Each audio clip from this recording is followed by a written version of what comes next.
The O'Reilly Factor's on tonight. If you were Santa, you could do magic. You want to see some magic? Here, let's watch you disappear. Well, Christmas time is here, and once again, there are powerful organizations trying to diminish the federal holiday. We will have a Factor investigation. How long are the lines here? Anywhere between 4 to 6 hours just to see a doctor.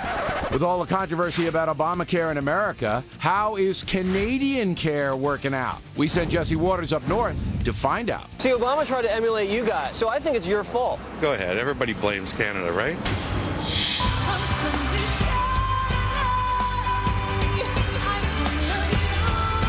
And another example of political correctness run amok. Katy Perry now being accused of being anti-Japanese. Caution, you are about to enter the no spin zone. The Factor begins right now.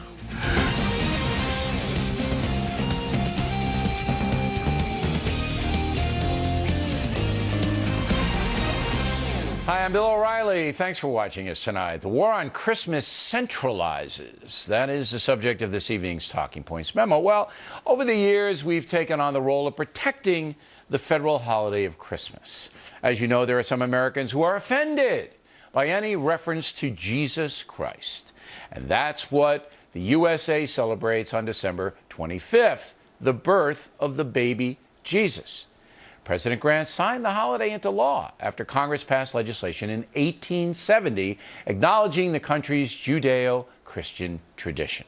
And so, Americans officially got the day off from work.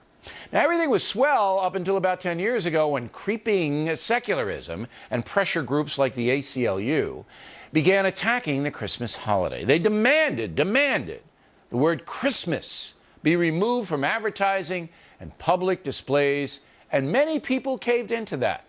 So now we have the Happy Holidays syndrome. What is interesting this year is that Hanukkah will be over on Thursday.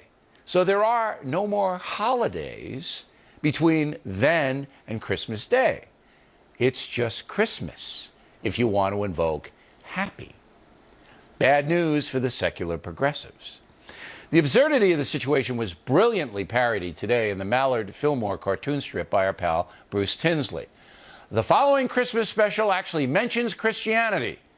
Viewer discretion is advised. And then there's Macy's, a company that I generally like because it supports wounded warriors.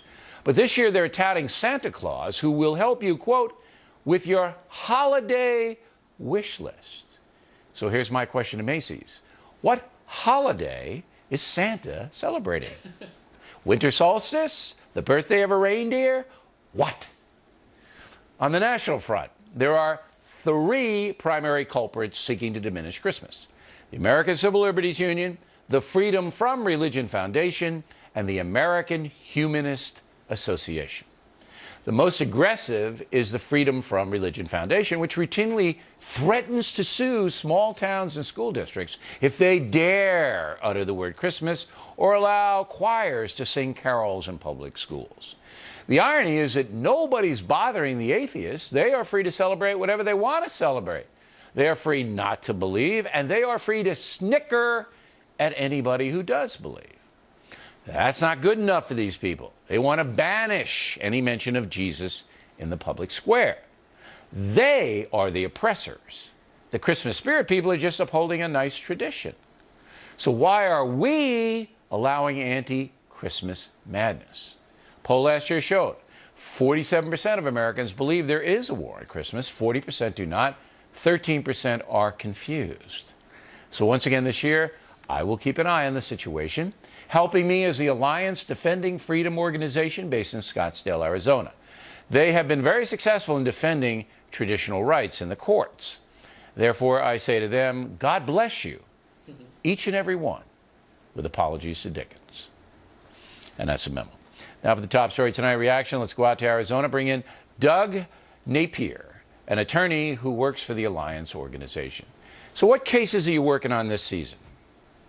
You know, Bill, as you pointed out, the majority of Americans celebrate Christmas, so everybody should have the right to enjoy this season without the interference of a few bah humbug bullies. Recently, we've seen 3 cases where schools have banned music from their schools based on misinformation that's been put out by these organizations that don't understand the constitutionality of Christmas.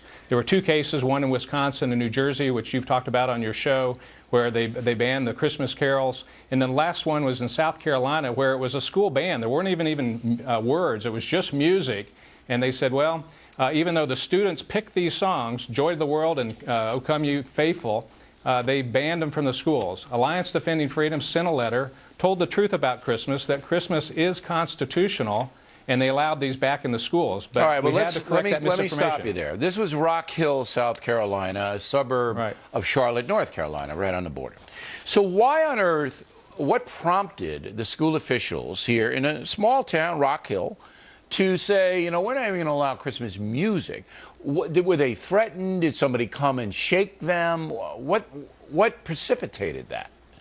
What's happening to this school and others is that they're getting misinformation from groups like the ACLU and the Freedom from Religion Foundation. They're coming in and they're telling things about Christmas that aren't true. Well, and give so me an what example. We need to do, give me an example. Well, they're saying you can't have Christmas carols in the school. The students can't sing religious music in the schools. Every federal court that's reviewed this issue has said that you can. And what we have to do, and you're doing a great job, Bill, of getting the information out to the American public. Alliance Defending Freedom sent out 13,000 letters to school districts to tell the truth about Christmas. Armed with the truth, Christmas can come back in, and the bah humbug folks can go out. But it seems to me with all, this isn't a news story. This has been going on for a decade, as I pointed out. And you guys have won pretty much every case that you brought into court, correct? Sure, and what we're seeing now is they're not even bringing these cases to court. They're sending out these threatening letters with misinformation in them, and the schools are backing down. With all of that known that you have won and that the federal courts have upheld the Christmas traditions, why do these school boards fold? Why do they do that? Why didn't they just say, look, it's already been adjudicated. We know we can do it. We're going to do it, and blank you. Merry Christmas.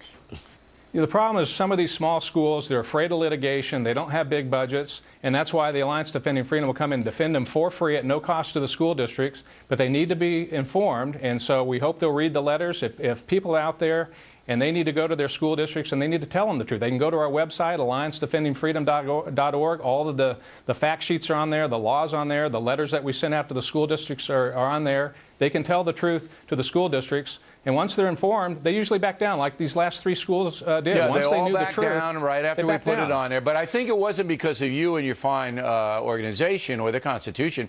They backed down because I threatened to come there myself, and that was it. That threw everybody into pandemonium. We appreciate that. We appreciate that very much. But it's good that people know that your organization will defend them gratis, pro bono, if they are harassed by these other people. Okay, Counselor, Absolutely. Thanks very much. We appreciate it. And a very positive footnote in Rhode Island, Governor Lincoln Chafee has announced that the official state tree will be called a Christmas tree this year. You may remember we debated the governor last year over the holiday tree designation, and we are pleased that Governor Chafee made the call to Christmas this year. Thank you, Governor. Now,